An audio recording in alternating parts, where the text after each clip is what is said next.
Hi friends, welcome back to my channel SciTech. In today's video, I'll try to do the standoff to 120 FPS gameplay support test in the Poco F3 GT device. So this is a question which has been asked by a couple of subscribers asking me to test the standoff 2, whether this game actually supports the 120 FPS in this phone or not. That's what I'm going to exactly check right now. I'll try to use the real-time FPS floating meter as well, as you can see, and there is in-game FPS meter as well in the standoff 2 game. Let's see, and this is my first time playing this kind of game in the phone in the Poco F3 GT mainly.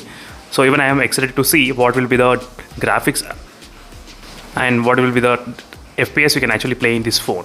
Now let me try to enable the FPS count meter in the game.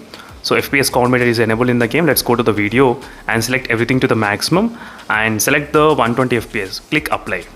Let's see what is going to change in the game, whether we will be changing any kind of changes or not. And FPS meter, everything is enabled, as you can see. Everything is done. Let's go to the game and start playing the game.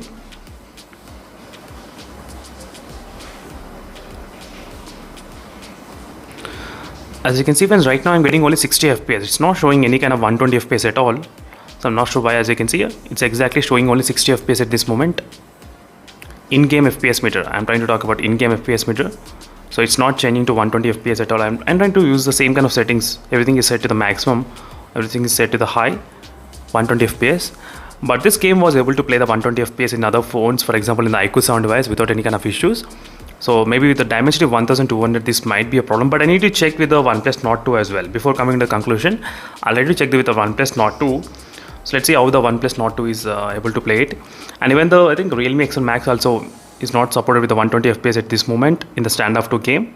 Right now you'll be able to play only with the I think 60 FPS at this point in the Poco F3 GT device while you're playing the standoff 2 game. That's the one thing which I can definitely confirm you that. I think overall friends, by default I think you will be able to play at 60 FPS only at this moment. So even though you can use the triggers and everything, but 120 FPS at this moment I cannot play in the Poco F3 GT device using the standoff 2 gameplay. So let me know in the comment section below what are the other games you want me to test on this device. So definitely I'll be able to test those games whether they are supported with the 120 FPS or not. I'm trying to use 120 FPS only during the process of demonstration. 120 Hz refresh rate, as you can see, refresh rate is 120 Hz only, but still the game was unable to play it. So thank you for watching and see you in the next video friends, and then stay tuned for more updates. In case if you have any other queries regarding this phone or any kind of live wallpapers, check the playlist which I have created. The playlist will give the clear idea what live wallpapers I'm trying to use in my videos. See you in the next video friends. Until then, bye.